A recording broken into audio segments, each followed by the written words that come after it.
favorites. You know that. I know. Every time that movie's on, I think of you. So good, man. Ha.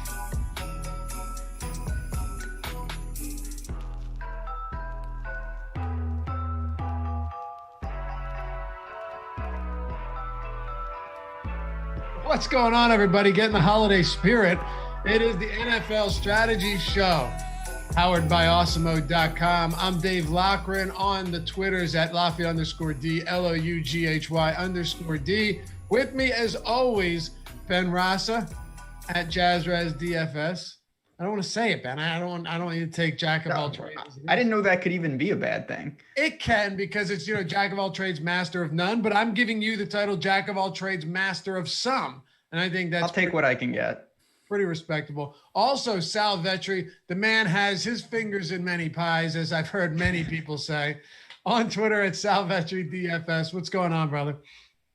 Yeah, man, doing pretty good. I mean, it's the corpse of Sal Vetri today. My soul has left my body after the ending to last night's game. The safety cost me a fantasy championship in the main home league, the one that, you get the closest ties to, a cousin beating me. So it's tough. We're going to try and push through today. I know I'm going to have to see the man's name, Lamar Jackson. Just left enough time for that safety to happen. I'll try and get through the show with you guys. Yeah, and it's so often something good happens to somebody else and terrible happens to me. I had the opposite of you yesterday, where I somehow won like a ridiculous nail biter, but I know that feeling, and I've had that happen before, and you and I discussed it before the show. Sometimes losing a home league to somebody you know and want to beat is worse than any like big bet. Long term, it's not, right? But in the moment, it is a terrible, terrible feeling. Oh yeah, especially when, it's like a very active league. So competitive, active, group chat going all night, and you're just sitting there. I felt the soul leaving my corpse as I knew it was going to happen. I tweeted about it. Once Lamar snaps it with 7 seconds, I have to now root for the missed field goal so I can get to some overtime there, because you just know the flea flickers are coming. And ended up losing by like 1.5 points on the safety to end the season. Well, Ben, one might say that because Sal is here on the show with us, that he was exhumed from the ground. He was exhumed. All over the field. Everybody knows that feeling. I saw it even before the show. There's just a universal language when that happens. It feels like it's coming. I know I hate to speak like that, but you kind of just know. Awful feeling. Thank God. I got it last night just fine. I did not bet that game. I would have bet the Browns. Would have been really, really bad at 3.5. So lucky I survived that madness. Yeah, I felt hungover this morning. Like, I don't know what it was. Whatever the feeling was, I woke up and I was just like, wow, I feel like shit. Like, I feel so bad right now. It was, I'll tell you one thing though.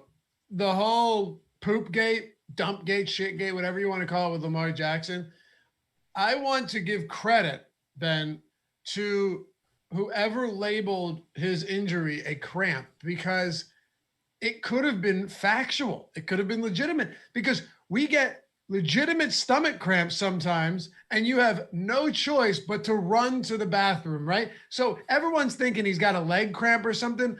What if he had cramps, but it was stomach cramps, and he just blew up the bathroom as a result, comes back on 4th and 5, tosses 144 yards to Marcus Brown, who dropped 3 in a row. The game was insane, but I definitely think that Lamar Jackson, no doubt about it, firing one off, and then got up feeling much better coming in to win the game. So I was watching the Creighton basketball game on my main TV, and I had the football game on mute. And of course you are, by the way. That's a whole nother show. Creighton, very disappointing. Anyway, I looked up and Trace McSorley I was playing catch up. Then I went on Twitter, which is obviously just a whole nother ball game. What a situation. Then he comes back. Like you said, Hollywood Brown had been, he's been bad all year, but that was a new low. And then obviously from there, madness ensued. Just a crazy game all around. Yeah, even RG3 threw some jokes out there. And man, let me tell you, Sal, people on Twitter, they're just brutal. Oh my God. He makes a joke about his teammate. He's clearly messing around, and people are like, yeah, well, you can't even get off the couch because you have no ACL, asshole. It's like totally unnecessary stuff. Oh, shit. Yeah, it is just I mean, that's what you get. That's what you get on Twitter. You sign up for that. But I mean, I hope he played the whole the tweet and run game where he's not looking at his comments at all, because no matter what that man writes, even if it's that like he likes dogs, it's over for him for that day, whoever it is in the spotlight. There are a few people like that, Skip Bayless being one of them. But look, it was a crazy game. It was a crazy week.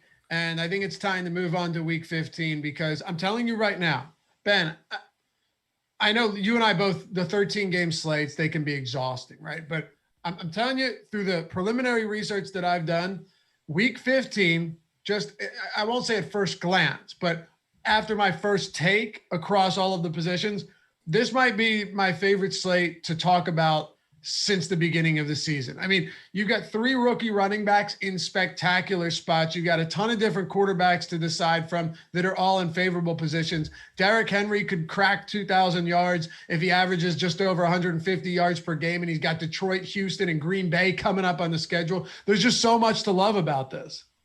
It's great because, first of all, we lose a couple games, and I like that. 11, I think, is a sweet spot. And you mentioned it. You've got a lot of storylines developing. You've got playoff implications. We could see Breeze, someone like Breeze could be back. That could change some things in the running back situation as well. And then there's obviously just intriguing teams of what developed in week 14, starting with your boys. Obviously very impressive. We're going to talk about Jalen Hurts. So there's a lot to like. And I love slates like this where there's not an obvious starting point. We're happy to have you guys with us. You know the drill. If you like the show and you haven't subscribed to it yet, subscribe to the channel. Help us out, but more so help yourself out too. We'll always pop up in your recommended feed, the browse feature. You can see when we're live.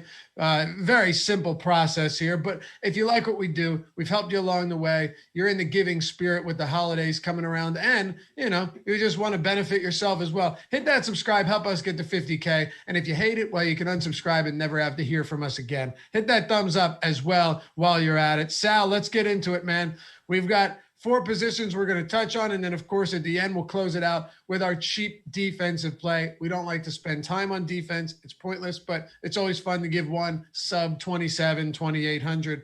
Kicking it off with quarterback, though. At the top, you have Mahomes in one of the tougher matchups he's had against New Orleans. Lamar Jackson against Jacksonville. And he has looked much better recently over his last 2 games, putting up Lamar Jackson 2019 unanimous MVP type numbers. And then Russell Wilson against Washington. I'll round it out with Kyler Murray in that 7K flat at home against the Philadelphia Eagles. Kind of an intriguing range to talk about for this week. Yeah, very interesting range. And I mean, relatively all affordable. Nobody hits that 8K range. Mahomes all the way up there. So I'm going to like the top and the bottom of this a lot. Maybe my 2 favorite plays on the slate early on are going to be Mahomes and Kyler. So Mahomes at $7,900, all the stacking options. The guy averaged 11.6 yards per attempt last week against Miami. He had a tipped interception, a couple of fumbles early on. It really didn't matter. And if anything, you want that negative game flow for Mahomes, because then you just know that you're going to be getting mega efficiency downfield, and all they're really going to do is pass. So Clyde Edwards-Helaire getting used in the passing game for the most that we've seen out of him in like 2 months is also encouraging for Mahomes and any stock that you have him in DFS this week. So Mahomes is the guy that I like. The problem is you have very expensive, 8K range for now tight end Kelsey, almost 9K for Tyreek Hill for stacking options. So you almost have to get in if you want a full-on game stack, a Sammy Watkins and McCole Hardman. And those guys you just have to get a lot of exposure to, because you don't know which one's going to have the touchdown. Last week it was Hardman in the return game. Sammy Watkins didn't do much. So I like Mahomes up top, but Kyler's very interesting to keep watching, because every week since this injury, he's gotten better. He averaged 7 yards per attempt last week. First time he's done that since the shoulder injury. By far his most rushing yards. He had 60 rushing yards in the last 3 weeks. Last week, 47. And he said that he's been feeling better. The average at the target went up for him, and all of his wide receivers benefited, mainly DeAndre Hopkins. So you're getting a cheap price point on Murray now. It keeps dropping at this point because he's still at 18 fantasy points the last couple of weeks for DraftKings. But I think that like $7,800, like a month ago, Kyler Murray peakness might be coming back with the rushing upside going up. So I think $7,000 Kyler in this matchup against Philly is one that I'm really going to be trying to get a lot of exposure to. It'll also be interesting to see those secondary injuries the Eagles suffered against the Saints. How many of those carry over to week 15, because they got banged up. Their defense has been playing better, though, just at the worst time when we need them to start losing games. But Ben, you're going to think I'm crazy for this. And I welcome I welcome the criticism. But I honestly, and it's very early in the week, but I honestly consider the idea of even having some lineups with Lamar Jackson and J.K. Dobbins in the same lineup. Like, I know on a bigger slate, like 11 games, it's not necessary. But tell me you couldn't at least, and you don't have to tell me anything. I'm telling you, I could absolutely see this be a game where they just they just blow the doors off Jacksonville on the ground game. They run for 300 yards, and Lamar and Dobbins both have monster games. Like, I could see that happening. But while we stay on the quarterback position, what are you doing up top? I can see that too. I think the one hesitation in Lamar, unfortunately, I was playing him a lot, and then when he's exploded here, it's been on island games, so it's more for showdown. I've been on it. I've bet his prop over rushing yards, and I think it just speaks to when these games are somewhat competitive, Lamar runs, and he has to. I worry what happens if he doesn't run early in the Jacksonville game and they get up. He may never get the opportunities. So that's what scares me about him. Obviously, it's the best matchup by far of the four. Wilson gets Washington. That's very difficult. Mahomes gets New Orleans. Kyler gets your Eagles, who are playing better. So I get Lamar, but to me, Kyler would be the one. I'd save the money. 13 rushing attempts was, I thought, the biggest positive for him last week. It didn't translate into a ton of output, but if he's going to rush double-digit times, that sets the stage for him to have a big game. Yeah, I'll stick with you, Ben, as we work down into this middle tier a little bit. Deshawn Watson, they're 7.5-point dogs against the Colts, which is pretty insane. Colts at home here. Ryan Tannehill, that price has come up a little bit too much for my liking, especially knowing that Henry can smell that 2K mark, and he's been, late season Henry's just insane anyway. Tom Brady against Atlanta, and then the couple to round this one out, Jared Goff at home against the Jets. We know they're going to score. And Cam Akers exploded last week, looked outstanding, was clearly the lead back. But how are they going to score? Is it going to be through the air? Is he going to spread it out like Wilson did last week and basically burn everybody because despite the 40 points, there just wasn't anything concentrated enough? Or will it be Akers? Will it be Goff to Cooper Kupp? I think this is one thing we're absolutely going to need to get right going into this week. I really think we're going to need to get this right. It's just tricky because Goff's biggest asset is that he has the ability to throw the ball 55 times in a game. In game scripts that get out of hand or they're trailing, it's hard to imagine as 17-point favorites that he's not more efficient than volume. And that unfortunately doesn't really translate great when you're talking about the DFS side. So for me, this is tough. Honestly, I can honestly say I don't think I've played him in any lineup this entire year. Tom Brady's in a pretty good spot, though, in the dome against Atlanta's secondary. I don't mind that at 66. Tannehill's a little much. Deshaun Watson I always like, but that was as bad as it got. I mean, the Bears are the Bears, and they dismantled Houston. He has no weapons left. It's kind of just a really lost season there for the Texans. Yeah, I guess I just always see this differently than most people, Sal, and that's justifiable that I would be on an island here. But I look at a Jets team that's been a dog and a big dog in so many spots this season, and it hasn't mattered. Like Herbert as a huge favorite against them at 366 passing yards. Mahomes threw for 446 passing yards as like almost a 20-point favorite. Kyler Murray for 380 as a huge favorite, still won by 20 points. The list goes on, and even Russell Wilson, he was more efficient, yes, but if he throws to the right guys, you're talking about a different story. So, and Las Vegas is a touchdown favorite. We saw Derek Carr win tournaments with 381 yards. I'm willing to look at the Jets as a team that are just so bad everywhere that maybe volume isn't as necessary, and we've seen that a lot this year. But I digress. Your thoughts in the mid-range at quarterback? Yeah, so just to close it out for Goff, it's very interesting, like for specific players, like we've seen this year in 4 game flows that you can say in the second half, they're up by 2 scores. He's only averaging 29 attempts per game in those games. He can be efficient and get there, but then you also have to point out that he has the highest team total on the slate this week, and you can still get there. It just has to happen early on probably for him, like Russ last week, those 4 touchdowns, 3 at half, 4 in the first 3 quarters. So it's a little bit more tough for Goff, and I'm more timid to get there just because, especially in GPPs, I like to run back a lot of stuff. This would be a situation where I probably wouldn't even want to run back the Jets on the opposite side of it. You're kind of just putting in like an 8 in your lineups or hoping that Perriman could connect on a deep one, which hasn't been the case with Sam Darnold yet. So Goff, I'm probably not there. In the mid-range, yeah, it kind of weeds out a little bit. I'll echo thoughts on Tom Brady, the 28 implied team total. Good matchup against Atlanta as well for quarterbacks this season. I think that's fine. A lot of stacking options. Godwin will have to track his injury. It seemed like he was pretty limited last week, the routes run and some other metrics. But then I go towards the bottom of the range. I don't really like much here. Like Philip Rivers has a nice team total, similar situation as a touchdown favorite. You look to the rookie running back that you touched on at the top of the show. Jalen Hurts as a cash option last week looked nice. Now he's priced up in a matchup, but not that great of a team total. I'm going to wait to see what happens with, it's the only one I don't have right now, Stafford's team total in this game. At 5,800, he might be the one that I go to just because of, since they've had the coaching change, they have passing a lot more. His yards per game, his yards per target, all this stuff for yards per attempt is going up. So not much down here that I like, not much below really Brady that I like, but Stafford, depending on that team total, is where I'll look. Yeah, and if he plays or not.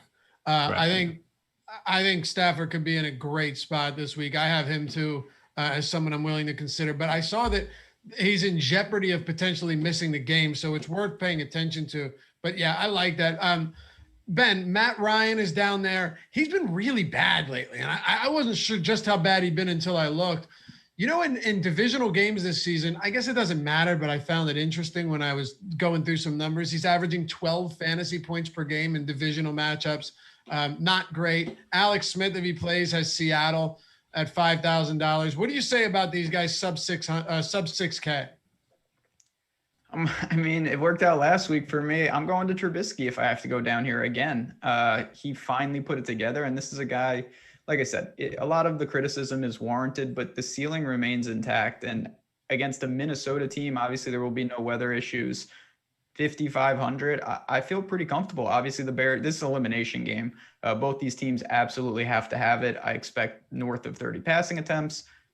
Upside is there. He's going to make some mistakes. There's no doubt. But we saw last week how enticing it is. And unlike, obviously, I'm not comparing him to Mahomes in any way, but the difference last week, you could take Trubisky, Allen Robinson, and say like Mooney. You could get Tyreek in there. You could get Kelsey in there. Whereas with the Chiefs stack, you're going to be looking for one-offs that are very, very cheap because you just don't have any salary left.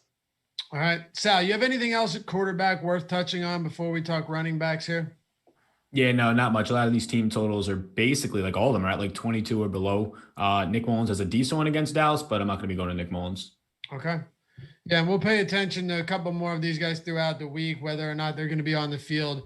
But ultimately, you got Tennessee with a 31-point implied total. Tannehill's just really expensive.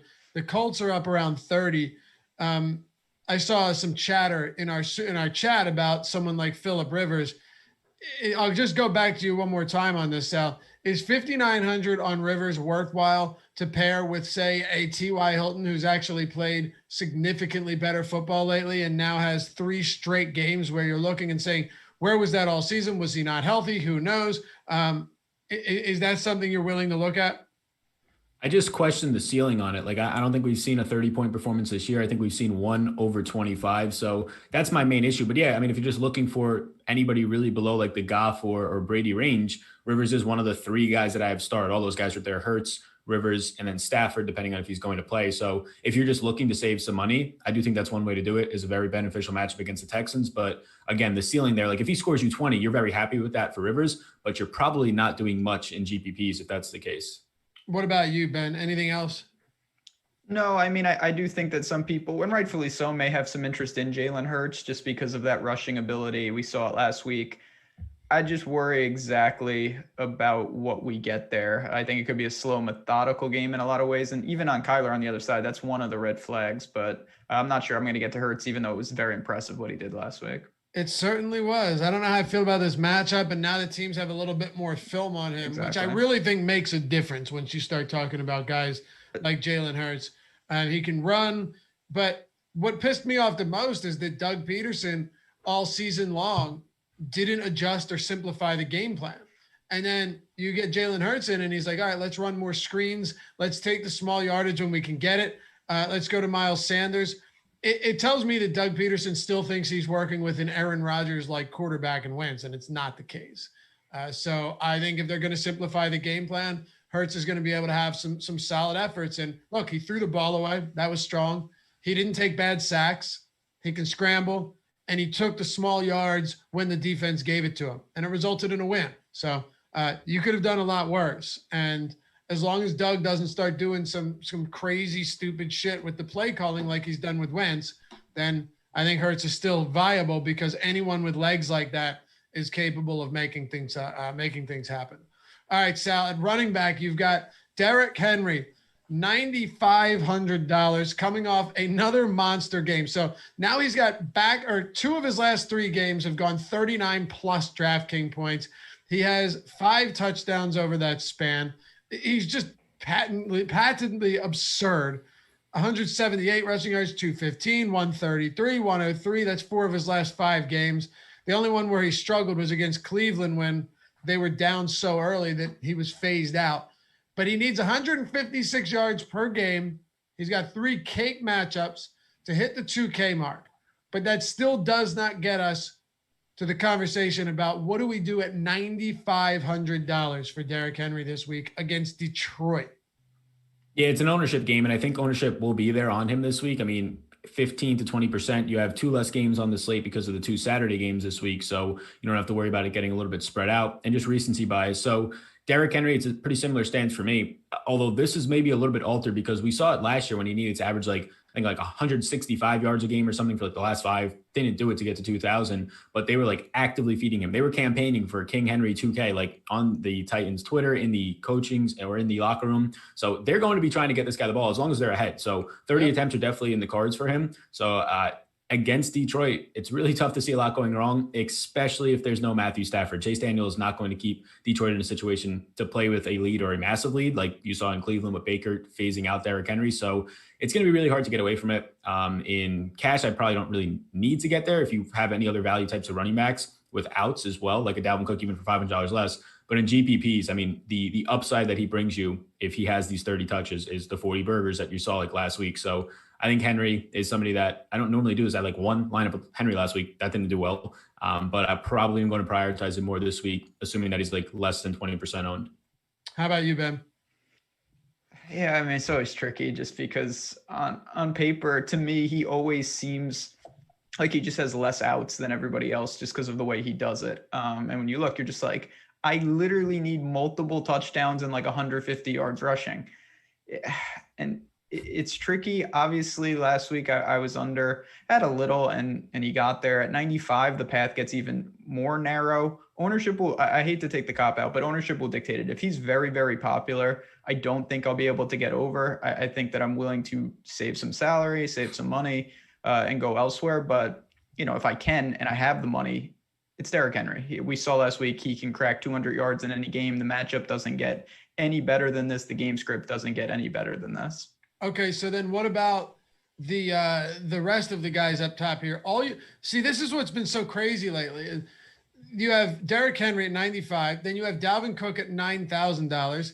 And, you know, to be fair, last week or this past Sunday, Dalvin Cook wasn't bad at all in a tough matchup against Tampa. As a matter of fact, he kind of did what we expected. I didn't like him as much because I thought he was probably capped a little bit, but 22 fantasy points from Cook, 22 carries, and 4 targets. It just goes to show you that no matter the matchup, the volume is going to be there. But this is a really expensive spot. And then, Ben, outside of that, you drop all the way down to Alvin Kamara at 7,400 after that. There's no 8K range. There's a huge gap between Henry, Cook, and then down to Alvin Kamara. Yeah, and I think that'll impact ownership just because it's 2 distinctly different builds. You either have the money to go get one of those guys, most likely Henry, or you don't. Now, Kamara, we'll see what's up with Breeze, but regardless, I think we saw if they're trailing, he's going to revert back to the old Alvin Kamara, and I like him in this spot. I think he's going to be popular, but at 7,400, you're talking about a massive upgrade at another position between him and Henry. That's $2,100. That's the difference between a top-end quarterback and Trubisky. That's the difference between a top-end receiver and a mid-range. So the 7K range with 4 guys there and then a boatload of guys in the 6s, to me, is more where I will try to build. Sal, the Jonathan Taylor price point certainly jumped out to me a little bit as, whoa, he's been fine lately. He's been good. I know he had that big 62-yard touchdown run, 2 scores against Vegas last week, but That's an expensive price point. He's incrementally improving though over the weeks. And I guess let's talk about this. He had 20 carries, 2 targets in that last game. Nyheim Hines had half as much as he did total. He had 11 combined carries and targets. Normally you'd be like, okay, good. Yeah, sure, it's good. But Nyheim Hines is still involved. Are we confident enough going into this week that Jonathan Taylor is the bona fide number 1 back that isn't in jeopardy or at risk of losing that role to a split or maybe even worse if he gets off to a bad start against Houston? Yeah, so I don't think he's an Alvin Kamara. I don't think he's an Eckler in terms of he's game flow independent, a Dalvin Cook. I do think Nyheim Hines, if it's the opposite as of last week, they're not up big, they're down 2 to 3 scores. It's Nyheim Hines coming in. He's not really going to be much of a factor. But I kind of like where they put this price point because he was unowned last week. He was like 2 or 3% owned, and he goes off. It was a week after he had his highest evaded tackles, and he's been playing well. He discovered something against the Packers. Maybe it was just confidence, somewhat of a smaller sample, but he started breaking tackles in 2 weeks ago. Now, this past week, he led the entire league in broken tackles, evaded tackles with 9 this past week. And that's what he was known for coming out of college. We didn't see it the first month and a half to 2 months. And now he's leading the league over his last 2 games in that metric. So I like that a lot. Yeah, I prefer, Kamara way more. 10 targets. It makes sense that they finally got him involved in the passing game. You would assume that Sean Payton would think that. And if Drew Brees comes back this week, it's even better. But I do think it's going to leave Taylor in this price range in the single digits in ownership yet again, maybe even 5% or less like he was in a lot of contests last week, which as a touchdown favorite, you would think that the game script's going to be there and they want to keep feeding him, and he's been good. So I actually like Taylor this week, prefer Kamara, but Taylor I don't think is going to pick up any ownership. Yeah, probably not. Yeah, he's just been really good lately though, Ben. And I guess ownership plays a role here. Because this matchup is really good against Houston. We have seen opposing running backs torch them all season long. What happens if, when we get ownership tomorrow at awesemo.com, you guys can check that out, of course. If we get ownership and this price point has everybody flocking away from Jonathan Taylor, maybe to Alvin Kamara and a few other guys in this price range, does that make Jonathan Taylor more interesting to you? Because I feel like this is one of those games where if you went for $120 and 2 touchdowns, I wouldn't be scratching my head about it. No, I like him as well. And I'm completely in line with what Sal said. I actually wish he was I wish he was 8,000 and nobody would play him, because I think his ceiling in a game like this is so high that it doesn't really matter. He's built for this, obviously a massive workhorse in college. We know that. And I actually like he's been getting a couple targets each week. So to me, it's early in the week, but I have my eye on the Colts -7. I think Houston's just done, flat out done. They did not put up a fight last week. So for me, I don't really worry about, there are obvious game scripts where he gets phased out. I don't think those are even remotely likely. So ownership will tell the story. But the good thing about ownership, and obviously why I rely on our ownership projections, something has to give. He can't be massively popular, and Kamara and Henry, someone's going to obviously be leverage. And I have a couple guys here that I'm comfortable with. So I'll see what the ownership predicts and then proceed accordingly. If you follow me on Twitter, I rambled. I couldn't stop about the whole Miles Sanders thing because of how badly it's pissed me off. But he has 3 runs now of 74 plus yards on the season.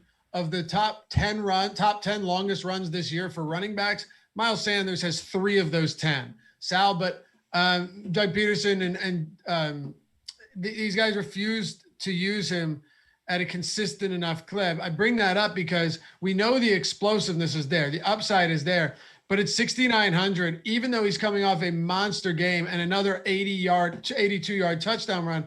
How do we have any confidence when he still only had 14 carries? Yeah, that's the thing. Like, the price point comes up to a point. I think where you can talk yourself into it is the fact that he saw the lowest last week in terms of 8-man in the box, the lowest that he's seen all year. And that's because his quarterback, they at least charted it down for 18 attempts, over 100 yards rushing for Hurts. That's going to help him. Now, the 82-yard touchdown was the thing that really helped him last week. It wasn't much of the read option, all that much helping him clear ways, but that's going to come. That's just one game. So at $6,900, I could see getting there. From that standpoint, I'd have to see more passing game usage, which really isn't coming right now for just a team with a 21 implied team total, going to be a 6-point underdog. That's where I would go. Like, if I think that he comes in a little bit lower owned because David Montgomery, Kamara pick up the ownership in this range, I would rather just lean to the Jonathan Taylor range instead of going to Sanders. What about Cam Akers against the Jets? He's coming off a 29 carry game. And by the way, this wasn't all just on one carry. If you watch this, he broke off chunk play after chunk play, huge play after huge play, 171 yards. Didn't get in the end zone, unfortunately, but he's going to get those opportunities. And then in the same conversation, Sal, you first, and then Ben, and we'll go down this list. DeAndre Swift, another rookie at Tennessee. I have some more concerns about that.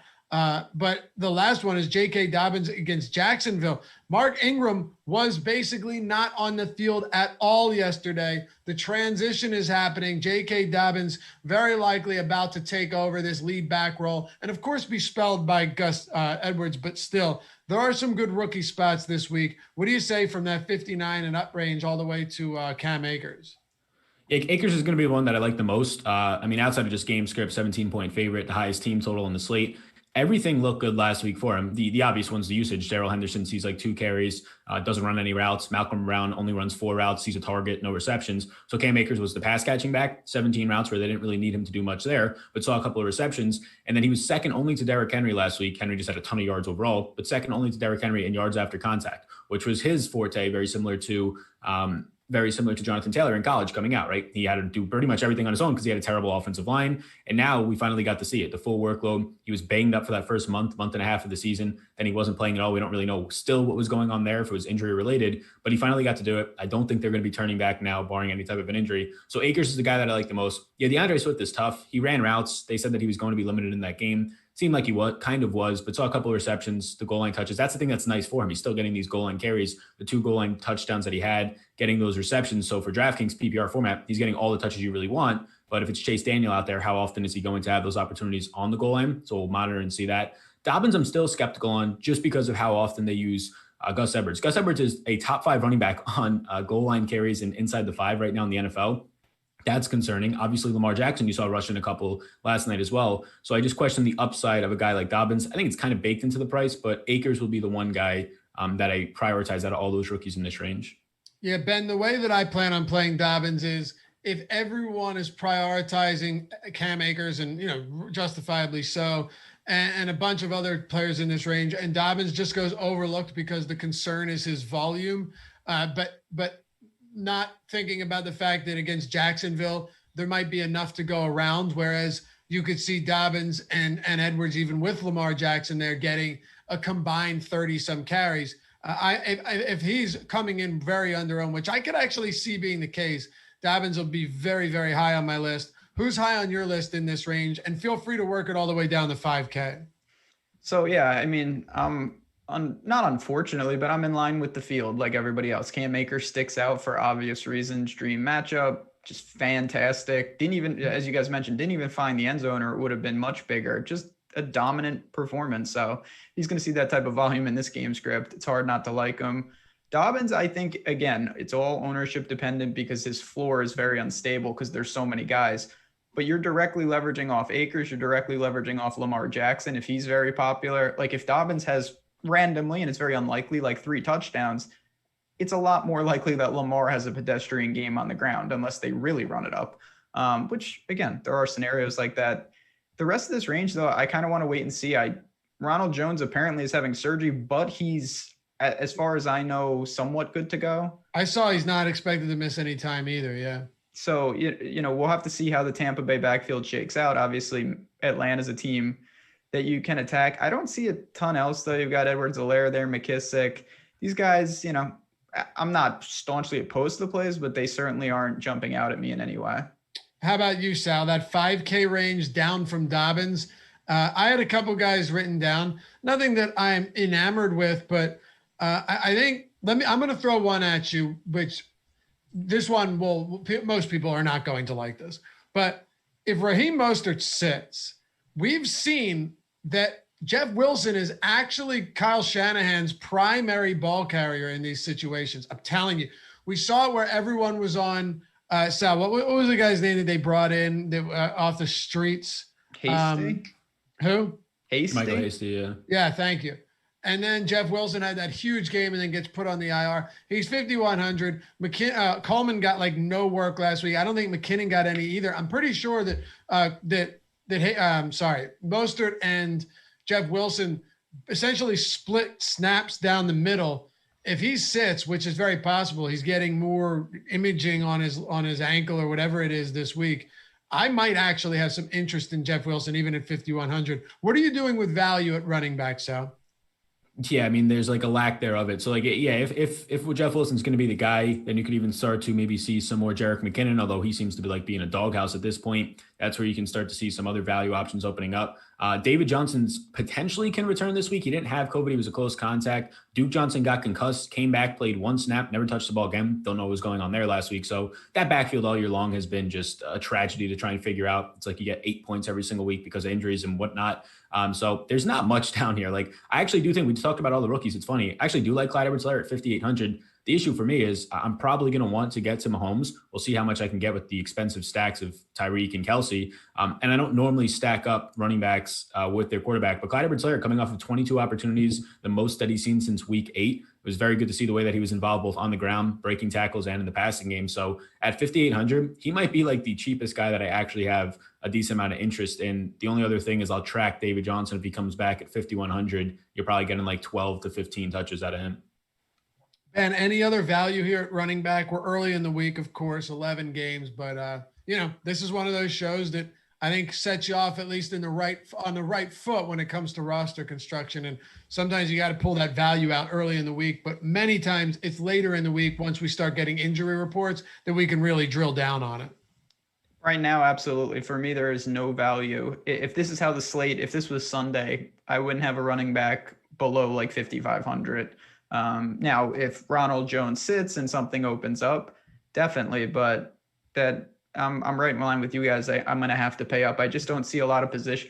The opportunity cost is too big if you punt here. There's just not enough guys with not enough value.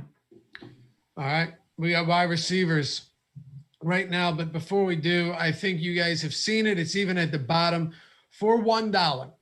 Like, I shouldn't even have to talk about this because it's like the easiest decision you'll ever make. But for $1, using the promo code Caruso at checkout at awesemo.com/join, you get all of our NBA preseason content, plus the entire first week, all access, everything, the whole entire first week of NBA. So you're talking projections, talking ownership projections, talking the boom bust tool, the lineup builder, all of the premium articles. I think we're going to have one of the pro plays tools as well that Ben was doing for golf and they were doing for other sports. All of that. The first week, $1. So the best part is if you were to do it today, right? You go to awesemo.com/join. You're like, yeah, I want to check this out. I never paid for content before, but I want to check it out. I've heard good things. I like you guys, so let me do this. You go over there, put in the promo code Caruso, $1. You never even notice it was gone. You get all of the preseason content, and you still get the first week of the regular season. So now through the 29th of December for $1 single. I will say no more. I don't need to. Shouldn't need to. If you have any questions, hit me up on Twitter. My DMs are always open at Laffy_D. I'm happy to help you out. But use the promo code Caruso, $1 promo code at checkout for the entire NBA All Access all the way through the 29th. You get the whole first week. That includes Christmas Day as well. All right. Sal, wide receiver. Really weird at the top because you have Tyreek Hill, you have DK Metcalf against Washington. That was disappointing last week. Tyreek Hill just happens to go off every week. Like, a bad game for him at this point is 26 points. I'm just going to throw it over to you, but is this not like the most absurd thing ever that he catches 3 receptions and still has 26 fantasy points because he had a 32-yard rushing touchdown? Yeah, it's just absolutely nuts. Like, they made a conscious effort in that game. I was watching it because I had a lot of action in that game. They made a conscious effort to take away Tyreek Hill, and they basically said, like, it's probably easier to do this, like have some extra attention. I love the Dolphins, safety over top. I just love it. Yeah. I mean, they're a fun team to watch, and it was nice to see Tua actually, definitely in terms of just what he was facing in that game, playing from behind, and the weapons that he lost the entire game. Everybody, it was good to see that. But yeah, it's interesting because they try to take him away, and that's the thing with Tyreek Hill. You put him on a 30 or a 30-yard end around, right? He ends up running it in for a touchdown because nobody can keep up with the guy down the sideline. So yeah, it just makes him kind of a lot of outs in his game, like you saw last week. The issue now is like, yeah, you just have to find value somewhere if you really want to be playing the high end of these Chiefs stacks, or just choose between Tyreek and Kelsey, and it starts to get tough. Last week I chose more Kelsey, it was kind of just like a net neutral decision at that point. I think Kelsey is going to be quote unquote safer for you in a lot of matchups because it's rare that you're going to see safety help on a tight end. It's normally just a straight up linebacker. And if it's a cornerback, it's even better for that guy. So it's really tough to want to prioritize Hill this week in this range of like a bunch of guys who are expensive above $7,500 or more. I'm going to go to Hopkins the most. Either way, I like it at $7,900, but he comes off of the biggest week. It's kind of the narrative of Kyler getting better, trying to track that, follow that. I'm fine single stacking it with Hopkins. He averaged over 3.3 yards per route run, a bunch of receptions, finally got over 100 yards, and his ADOT went up as Kyler seems to be getting healthier. So that's the guy above 7,500 that I'm zoning in on the most. All right. Greg says, Laffy, you need to shave your mustache after that Gio Bernard call last week. Look, I'll take the L because I'm a grown man and I can take an L. But I didn't know that he was going to come in and fumble the football and Trayvon Williams or whatever the hell his name is, Trevion Williams, was going to take over all of the duties at running back while Gio Bernard watched from the bench. But still, all that said, I apologize. Can't win them all. But you know what, Ben?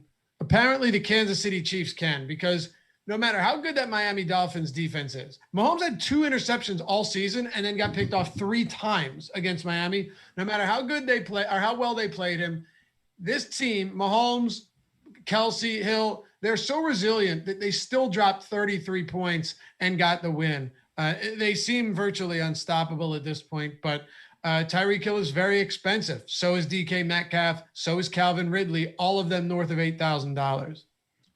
Yeah, and for good reason. You guys talked about Tyreek. It's, he gets to these plays where every other player in the league, you can see the angle and they're going to have to go out of bounds at the 5. And he gets in with ease when he's going down the sidelines. He's just unstoppably fast. But you're paying a massive premium. Obviously, Calvin Ridley coming off the big game. We'll see what's up with Julio. I don't mind that price. Hopkins also my preferred target because I like Kyler. The Eagles, Slay and co, they've had some brutal matchups lately. And Michael Thomas had some success last week. Obviously, Kamara did as well. Different position, of course. But you've got him. You've got A.J. Brown. I know I don't like Tannehill, but it's not to say that he can't get there in a one-off situation. So to me, the range is pretty balanced. I think DK Metcalf would be the odd man out for me.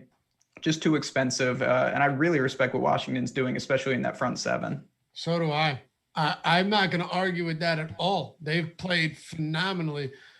Phenomenal football on the defensive side of the ball, and we saw that last week. Ben, let me stick with you here into the 7K range. Cooper Kupp, New York Jets. That it's 7K flat. You want to talk about Woods at 6,800 too. We can do that. I know you're not high on Goff. I'm a little bit higher on the passing game than you are, just because I think if they do blow things open early, wild things are possible. Allen Robinson coming off a huge game. I'm assuming his best of the season. With actually second best of the season, 9 for 123 and a score, 13 targets, and a rout against Houston. As you pointed out, it appears that they've just given up. A.J. Brown appears to be a bit too expensive at this point, and DeAndre Hopkins rounds out the top of this 7,900 range at 7K range at 7,900. Anything else here that you like? So, I mean, obviously Allen Robinson, he was incredibly important for me last week, getting it done. He's tied to Trubisky if I do go that route.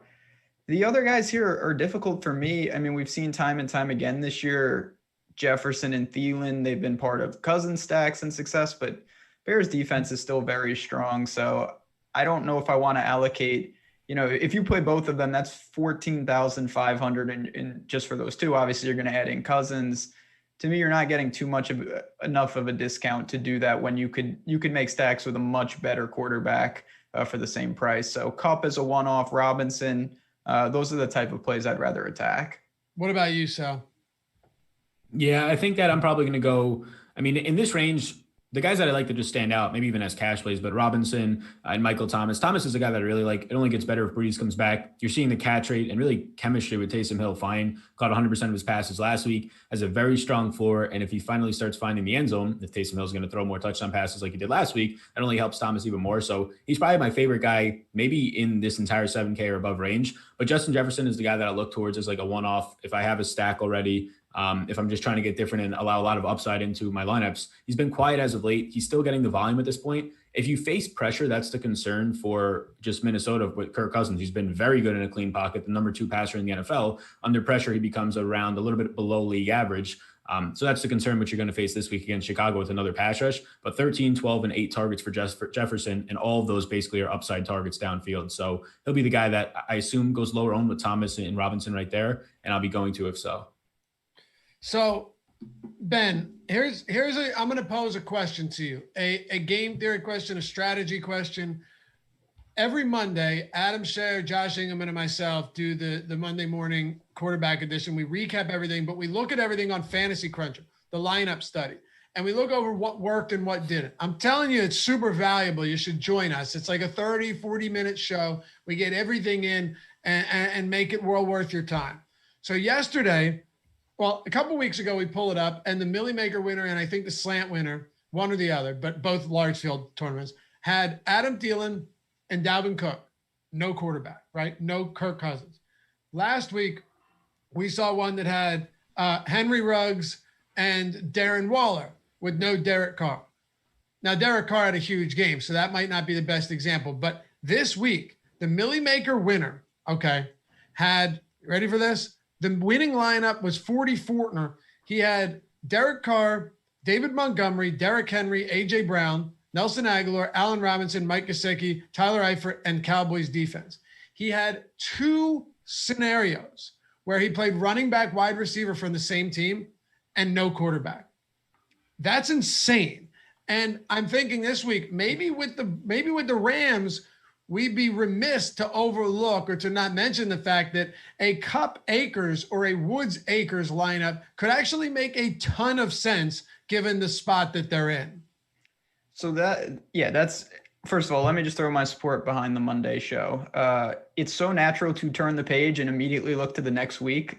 But if you don't review what happened, sometimes you look back and you realize you've been making the same or missing something for week after week. And you could plug that week instantaneously with a Monday review show and find something like this. Now, I think this has a college football mentality to it, because what happens with the over-unders and just in general with the league scoring, teams are scoring so much that there's more to go around, and 2 guys who are not correlated in any way can still get there together.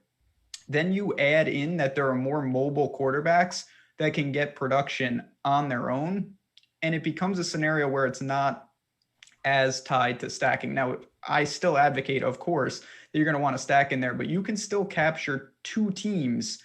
Obviously, you can only play 1 quarterback, but like last week, perfect example, you would have wanted Tyreek and Kelsey, but say you couldn't afford Mahomes, you could have used both of them with, say, a Bears stack, a low-owned Trubisky, and those guys that fit in perfectly. So that is something I think is going to become more and more prevalent as more and more teams score 40 points here and there. You can capture all the production without the quarterback. Sal, we've seen it a lot lately. Teams with a good run game and a good passing game, but maybe a lower volume passing game, because I think you need to find that balance, right? Derrick Henry and A.J. Brown last week, we saw a ton of that at the top of tournaments, a ton, without Ryan Tannehill, because they might not be a high volume offense, but they've been efficient, and it's concentrated usually between Brown, Davis, and the run game with Derrick Henry. Same thing with Minnesota, and not as much with the Rams, but there are times where I think we still have to look and say it's Akers, it's Woods, and Kupp as the 3 top guys. Yeah, and in the lineup that you just said, one last week, I mean, David Montgomery and Allen Robinson were some of the top values, top 3 maybe at each of their positions. So it lets them get in a little bit more. So I think there's a couple things. If you're hand building, you could just be aware of that. Like having a David Montgomery, no matter how many routes he's been running, running backs don't really correlate unless you're Kamara seeing a 30% target share with Drew Brees. Not going to correlate the best because of the touchdown upside, just because of the downfield usage of wide receivers. It's not going to correlate the best with your quarterback. So sometimes you don't stack them, but if you set rules against that and you're playing a good amount, you won't get those lineups with Allen Robinson and Montgomery. So one way to counteract, or one way to go against that is last week I was getting a lot of lineups that would have Mike Davis, Curtis Samuel, and Robbie Anderson, because they all look like great values, even after already having stacks. And that's when you can just set a rule in to either have only 2 wide receivers from the same team if they're not in a stack or a run back, 2 players in general. So you can really condense it to the point where like you're getting more of those opportunities to have a Montgomery and Allen Robinson, but you're not also having in that lineup like a cheap option of like Darnell Mooney, because at that point you might want to just full on team or game stack it. So I think that's one way to go about it. That's something probably over the last 2 weeks, and really last week after seeing it more, I try to like hone down on the rules of being able to get 2 people from the same team in there, especially if they're popping up as some pretty good values. I hear you, man. Honestly, and I don't mean to derail this show, but I do think we might have all looked at these lineups early in the year and be like, why is this happening? Why are people doing this? And now you're seeing it happen a lot more often, and it does kind of make sense. But I think you have to do it with the right teams. I think you have to 100%. Do it. Like, I'm not. There are certain teams that I just have no interest in doing that with. But again, strong ground game, good matchup, low volume passing offense, but also concentrated between a couple of guys and pretty efficient. Minnesota's a good example. Titans are a good example. And I think this week, honestly, the Rams could be a pretty good example as well. So, Ben, what are we doing with some of these less expensive wide receivers? Anyone down in the 6K range or below that really stands out to you this week? So I think that T.Y. Hilton naturally is going to get a lot of buzz. He's back from the dead. I want to go to the Tampa guys. It's just been incredibly difficult last week. Obviously, Evans 5 targets, Godwin 3 targets, Brady barely threw the ball. I do think that can change, of course, but it's very difficult to try to break down that situation. We'll see what's up with Julio. You've got Gage sitting there at 47. Pittman is, if you want to be different, if T.Y. Hilton is picking up a lot of steam, I don't think it's a given that that target share will be that much different. Other than that, though, it's more guys like Sal mentioned at the top. You know, if you're playing Mahomes, you may not have the luxury to get Hill and Kelsey. You may have to look to secondary type plays on teams with big point totals, whether it's the Rams, the Chiefs, teams like that, to get that secondary exposure and save money.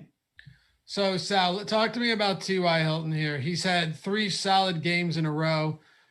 His target share is, over the last 3 games, 22%. So it's nothing insane, but he's been very efficient. $5,500. I would love your thoughts on this guy after a pretty brutal season.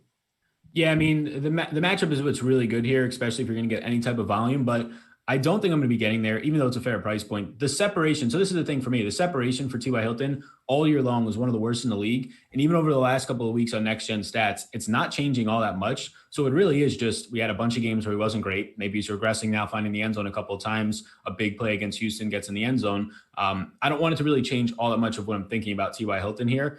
You mentioned it. The volume's not getting crazy here. Philip Rivers doesn't throw 40 times a game. And as a touchdown favorite, I don't think it's going to happen. So I'm probably going to hone away from T.Y. Hilton and really these pass catchers in general. Pittman at $4,800 sure is a cheaper option, but in general, these guys aren't getting all that much volume. Pittman at least gets separation over a yard more than Hilton. So I think it's just a small sample of Hilton. Yeah, he's finally regressing a little bit. I don't think there's much there because the separation isn't happening. Just good ball placement, making a couple of big plays to really hone up those box scores. I think that it's really tough to get away from Brandon Ayuk this week. I totally really ran him up.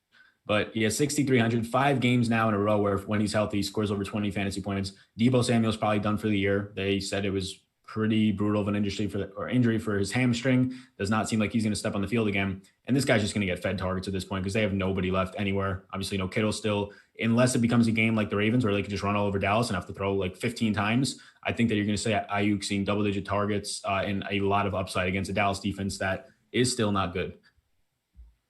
Brandon Ayuk at that price point, some people might think he's too expensive, but I think he's egregiously underpriced at this point. Maybe not egregiously, Ben, but okay, look, he's got double-digit targets in 3 of his last 4. He has 9+ targets in all of his last 4. And now Deebo Samuel's done for the year. Everything Sal just pointed out. But to reiterate this, 6,300, yeah, okay, Brandon Ayuk early in the season, nothing great.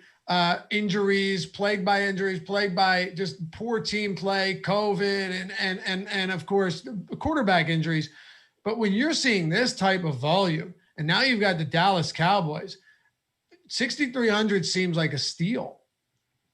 Yeah, I mean, I'm not the biggest Nick Mullins fan, but if there's one thing he does is sling it. I mean, he's throwing the ball all over the place, ton of volume there. And I mean, anytime you're telling me that I think it's pretty reasonable to say that Brandon Ayuk could be in the running for the most targets of anyone in week 15. If you're going to tell me that guy is in the mid 6s, enough said. That's as simple as that. Quick take on value. If either of you guys have anything right now, Ben, you first, and then Sal. We got about 6 minutes to go here. So for me, again, it's more, okay, I can't afford Hopkins, I'm going to do Christian Kirk. I can't afford Hill, I'm going to do Sammy Watkins. It's one-offs off potential quarterbacks, guys that the targets aren't going to be there, but they have the chance to break, a 60-yarder or be that secondary guy in stacks. How about you, Sal? Yeah, it's two guys who kind of right now remind of each other for me. They remind me of each other. Crowder at $4,400, coming off of a bad game. He saw the volume the week before. He relied on the touchdowns, but the one spot that you want to target the Rams is in the slot this year. It's the one spot to have success. I mean, this might be a game where Darnold has 80 yards and it's terrible, but now he's $4,400. And the guy that reminded me of him was Lynn Bowden Jr., where he came out last week, ran 45 routes. Devontae Parker gets hurt. We'll see what happens with that. Does not look like Mike Gesicki's definitely not going to play this week, maybe not for the rest of the year. Jakeem Grant went down and is hurt. So it was Lynn Bowden Jr. who saw 9 targets, middle of the field. He looked a lot like Crowder in the middle of the field, the way that he runs his routes as this slot receiver, but who can also go downfield. Yeah, Bowden Jr. is only $3,600. He'll run out of the slot. He'll run out of the backfield. You have to see what happens with the injuries, but if just one of those guys is out between Jakeem Grant and Parker, I'll probably get some Bowden at $3,600. Love it. I'll just throw Michael Gallup out there too, 3,500. Yeah. As long as he's going to be this cheap and Andy Dalton's not playing favorites, I'm willing to take some shots. Tight end position. By the way, guys, everything we do here on YouTube, unless it's like a live before lock show with no shelf life, everything we do is available in podcast form on any platform that hosts podcasts. You can find us, Awesemo, AWESEMO. So if you don't want to use YouTube, maybe you don't have YouTube Premium, you want to put your phone in your pocket while you're working, while you're doing something, and you can't close the screen without it turning off. Well, you can with the podcast. So be sure to check that out. After this goes live, after the show's over, everything goes straight over to podcast, whether it's Apple, whether it's whatever you use for an Android, I don't know. All of that good stuff. Spotify, we got you covered. Hit that thumbs up too. And guys, help us get to 50K by subscribing to the channel if you like what we've done here. Charlie Jones does because, well, thank you for that super chat. He said, I'm thinking with the lack of wide receivers on the 49ers, they could wind up throwing it to Kevin Stadler a couple more times. Yeah, anything's possible. Ben, what are we doing at tight end? And thank you, man, for the super chat. Yeah, I mean, Kevin Stadler is a fan favorite of Charlie, worst golfer on the PGA Tour. But I wasn't even paying attention. I'm sorry. Yeah, no, Kevin Stadler. I said, did he make this? Didn't he make this comment last time? And I said, Ben, isn't this a golfer? Yeah, yeah, you did. Literally, you absolutely said that. Yeah, so. Friend of the show, though. We do not appreciate paying it. Any attention to what I was reading. I didn't know if you were going to throw to me, so I started to type in that guy's name into the DraftKings just to see who it was. That's what I did. Sal, that's what I did last time. That's exactly what I did last time. And I'm like, okay, Ben will know this. But at this point, it gets so late in the season that guys start popping up and you're just like, okay, well, I'm sure he exists. I just don't know. And I had, no idea. The Texans, when Duke Johnson went down, someone named like Buddy Holly or someone was playing. Buddy Howell. Yeah. Buddy Howell. And I'm like, okay, like that sounds. Buddy Howell. Buddy Holly. Buddy Holly, whatever. It doesn't matter. Exhumed. Anyway, obviously tight end is always when you have Kelsey on the slate, it becomes kind of a two-tiered price range. You have him and you have everybody else. So he's $8,000. You get $2,500 discount to Andrews, who I do think that's one of the many ways to attack Jacksonville. We know that. I do think they control it on the ground more likely, but this is a guy, how many times have we seen him, 6 for 70 and 2? That happens all the time with a guy like that, super red zone target. I'm going to try to get the money. It's the same theory. If I can get to Kelsey, I will. If I can't, I'll probably try to go as far down as I can and save as much money because I don't see a big difference between most of these tight ends. What about you, Sal?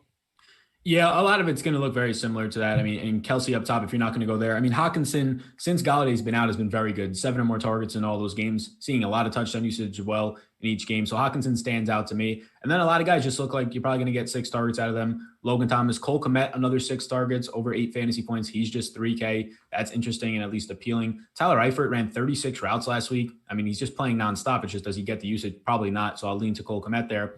And then Hunter Henry has been as consistent as possible. I mean, the guy has right now 7 or more targets in 7 of his last 9 games. All the usage in the world for him. I think it's probably going to be a situation where they finally have maybe a little bit more of an easier matchup for what you're getting. So I think I'm going to be going to, in that spot, Hunter Henry more so in kind of the middle of the pricing range. So Kelsey up top, bunch of guys that look like they'll probably get you 6 targets. The ones that stand out to me are probably going to be Hunter Henry, cheap guy, Cole Kmet. Travis Kelsey's 5th in fantasy points on this slate, right? He's a tight end. He's 5th in fantasy points on the entire slate. Tyreek Hill is 2nd. That's insane. 2 and 5, both from the same team. It's been absurd to see what he's done. His fantasy totals over the last 5 weeks or 6 weeks, 28, 29, 20 or 30, 16, 31, 31. He's a problem. He's a problem. It's like, it's crazy.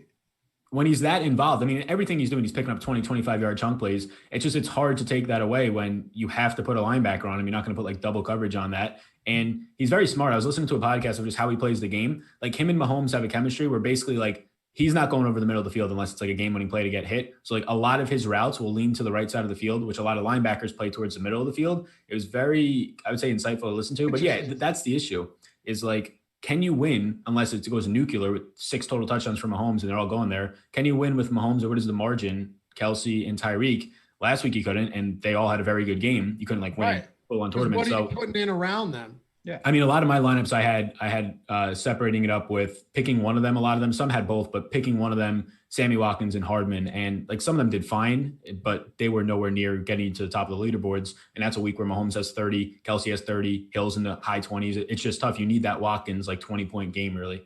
Yeah. They've been remarkable, but you're right. At this point, especially with, you're going to get some cheaper players to get. I think there were, I'll tell you right now, Ben, there were, because we already went over anyway, but I tell you this, there were 1, 2, 3, 4, 5, 6, 7, 8, 9, 10, 11, 12. There were 15 players with 26 plus DraftKings points. I bring up 26 because Tyreek Hill had 26, Kelsey had 30. There were 15 different players this week with 26 plus fantasy points, and most of them were cheaper than Tyreek Hill and Travis Kelsey. So as good as they were, there were still a lot of other ways to get it done. And I assume none of those guys were cheap running backs, which is like the way that you fill out those lineups is with a cheap running back to try and make it worth paying all the way up. Because the running backs this week, last week, the cheap ones like DeAndre Washington can get you 7 points. All the other ones, Duke Johnson gets hurt. There, you need like a 20-plus point performance from a 4K running back for that to really, really pay off and work out for you. The cheapest you were getting was like Miles Sanders at 62 and Jonathan Taylor at 5,800. Yeah, right. Yeah, and it was McKissick, Gio, Duke Johnson, Washington range, and that's. I mean, I had these exact teams, and it was fine, but you can't survive 12 from your running backs combined. It's very difficult. I think that's why I got so much less hate on the Geo call than I normally would have. Yeah, the pivots because were worse. What are you going to say? I should have played DeAndre Washington. Exactly. I should have played Duke. Didn't make a difference. So yeah, I mean, on the Sunday show, we had a super chat question that was like favorite running back at flat 5K. You said Gio. I said McKissick. Alex said Duke Johnson. Unfortunately, all three, it was just that kind of range. It was very difficult to avoid the landmine. It was. You know what else is difficult? Getting defenses right from week to week. But here we are talking about it once again. Our favorite defense, sub 2,900. You have the Vikings, Cowboys, Washington. By the way, Cleveland joins them as the baseball team now, so that's exciting. The Eagles, Texans, Falcons, Lions, Jets, and Jaguars. Ben, who do you have sub 2,900? So I think that Washington is probably the obvious choice, but I'm going to go to even though I've said that I like Trubisky and I think he's fine, I'm going to go with Vikings defense. We've seen time and time again, the bad side of Trubisky is bad. So that defense, even though they've taken a lot of steps back at home, I'll roll the dice with them at 2,800 as direct leverage off what I think will be a popular Washington pick. I usually go sub 2,800, but I tried to, work in some favors here at the end of the show. It's late in the season and I'm feeling good. So yeah, they're 2,800. What about you, Sal? Yeah, I'm going to go the Eagles at 25. And it's kind of like, it's kind of against basically everything I've been saying because I like Kyler and Hopkins a good amount this week early on. But in lineups where you don't have them, I do think the Eagles make sense because Kyler this year, he's been arguably maybe the worst starting quarterback in the NFL under pressure. Now his legs have been able to help him. Are they fully back? Well, if so, then this play might not be that great, but still it's a cheap defense. But Kyler is number 36 when pressured so far this year, and the Eagles have the number 2 pass rush. So that's like the main stat if you're going to look at one to try and get some sort of turnovers and points from your defense. So I'll go at 2,500, the Eagles. I'm going to go. This is tough. I could go Washington against Russell Wilson in Washington, traveling west to east. We've seen Russell Wilson with some struggles, turning the ball over. 2 picks against the Rams, 2 against Buffalo, 3 against Arizona this season. So he's got 3 games with multiple interceptions. I think Washington actually makes some sense here. And let me ask you guys about this one. What do you think about Atlanta? Is Tom Brady and this team overrated? Because I've had so much trouble. Last week I'm saying they're overrated. Tom Brady and them come out and they easily defeat the Minnesota Vikings. You never know what you're going to get from him every week, Ben. And sometimes Brady just looks awful. Oh, no doubt. The one thing I worry about is that Brady, a lot of times, and I don't think this is it may be an asset. He doesn't allow himself he doesn't try to do the Carson Wentz and make these insane plays. A lot of times he just throws it into the ground. He falls down, and that's great. What you really want is guys who try to make miraculous plays that turn into disaster. Like Deshaun Watson does that. I think Kyler is prone to do that. And obviously Trubisky, in my mind, is prone to do that. Sal, nice. Kevin says Sal would never pick a defense if it wasn't for Laffy. I don't think any of us ever pick defenses, but since we go position by position, we got to give you something cheap to round out the show. You know how it works. Exactly. Got it. All right. I guess that's it, fellas. Jordan Klein producing the show. Appreciate you, man. We'll see you guys back here tomorrow. It's the Wednesday strategy show, ownership, top stacks. We've got Saturday football this week. Next week, we've got a game on Christmas. Then we got more Saturday football. We got Thursday night football. Check out Sal at Sal Vetri DFS on Twitter and YouTube. Ben at JazzRaz DFS. Ben, take us out. What do we have to look forward to today? Any content coming down the pike from you? So golf is on a little hiatus, but that doesn't mean I won't be busy. College basketball is in full swing. And you know what? Crushing betting basketball lately. So DFS, we got Matt Kajeski, who's providing projections for free, which has been a huge help if you're playing. Fortunately, I can't play in New York, but I've been betting college basketball heavily. You want to get some bets down? It's one of the many reasons, you get in for that promo code for $1. You get in our Slack, you say what's up. Our sports betting channel, dropping some plays, having some fun in there. I will be betting college basketball this afternoon. I got some gems, so stop on in. And of course, NBA preseason continues with our fellas up there. I didn't think about that. If you get the $1 pass for NBA, you're also included in the other channels. Absolutely. And I can't tell you the number of people who have signed up and have hopped in the sports betting channel. And like I said, just have some fun, learn some sports that you may not know about. Great community in there. So it's one of the many, many reasons you should get involved. All right. Thanks for hanging out, guys. We'll see you back here soon. Remember, Sal Vetri DFS, JazzRaz DFS, Laffy_D, LOUGHY_D, and Awesemo at Awesemo_com. Catch you back here soon. Thanks for watching, guys. That is good music. I got to give it to you. It's a good holiday jam, right? Yeah, it's good. Yeah, it works. We'll run it through New Year's and then call it a day. Then we move Army into Pharaoh. I always liked how shows would do themed stuff with the holidays, and I don't even like Christmas music.